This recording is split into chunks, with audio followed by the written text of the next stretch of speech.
Election Day is quickly approaching this November, and it's important to cast your vote in the state of Tennessee. But in case you're unable to vote in person, and if you qualify to vote absentee by mail instead, I'm going to show you how easy it is to fill out a request for absentee ballot for non-military and non-overseas voters. Applications are currently being accepted, but your request must be postmarked by October 27, 2020, or delivered by email or in person to the Shelby County Election Commission by that date.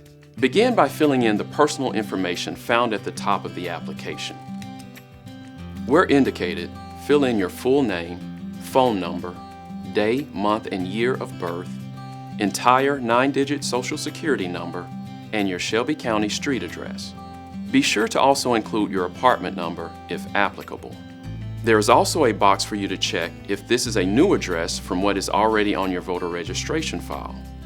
Finish out by marking the city where you live and finally your zip code.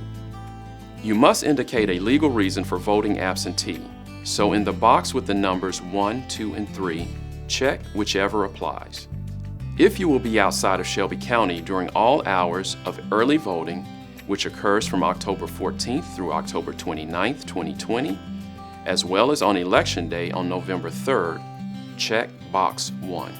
If you are enrolled as a full-time student at a college or university outside Shelby County, or are the spouse of that student, check box 2. If you reside in a licensed facility such as a nursing home outside Shelby County, check box 3. Also, complete the address section where your absentee ballot should be mailed, including the street, apartment number if applicable, city, state, and zip code. Remember, this is not your home address, but the address where you need the ballot mailed. If none of those 3 reasons applies to you, look directly below the box containing numbers 1 through 3, and you'll see additional reasons for requesting an absentee ballot with numbers 4 through 11. These are the only valid reasons you can receive an absentee ballot if you're not going to be outside of Shelby County during the election.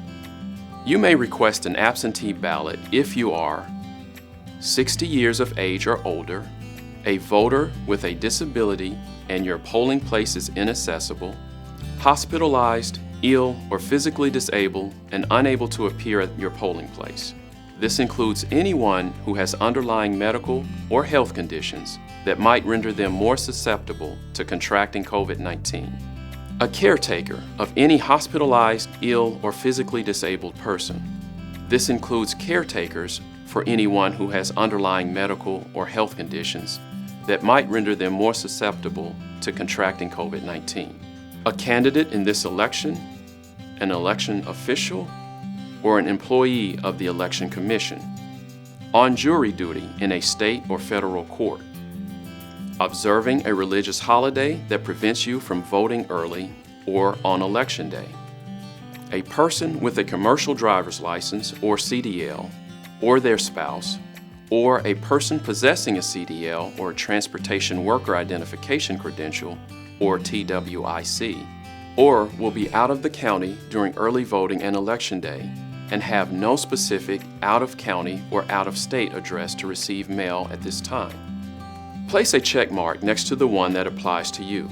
Please note that if you check number 11, you will need to enclose a copy of your CDL or your spouse's CDL or your TWIC card and fill in your CDL number on the blank line.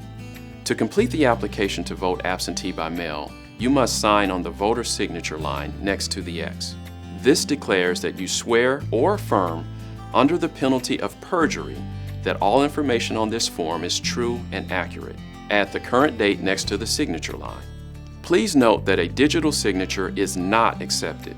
You must include an original handwritten signature. If you're unable to sign for yourself, the signature and address of the person assisting you and the signature of a witness is required. The person assisting you must include their signature, date of signing, and address. Likewise, the witness, who must be someone other than the person assisting you, must also include their signature, date of signing, and address. And that's all there is to it. If you have any questions while completing the application, visit shelbyvote.com or call 901-222-6800 for assistance. Once finished, you can scan and email your application to absenteevoting@shelbycountytn.gov. Or, if you prefer, you can place the application in a stamped envelope and mail it to Shelby County Election Commission, 157 Poplar Avenue, Suite 137, Memphis, Tennessee, 38103. Remember, the request must be postmarked, emailed, or hand-delivered to the Election Commission office no later than the end of the business day on October 27. So submit your application as soon as possible. You should receive your absentee ballot a couple of days after your application is received and processed. Even if you can't vote in person, let your voice be heard. Make sure your vote is ready to be counted on November 3rd.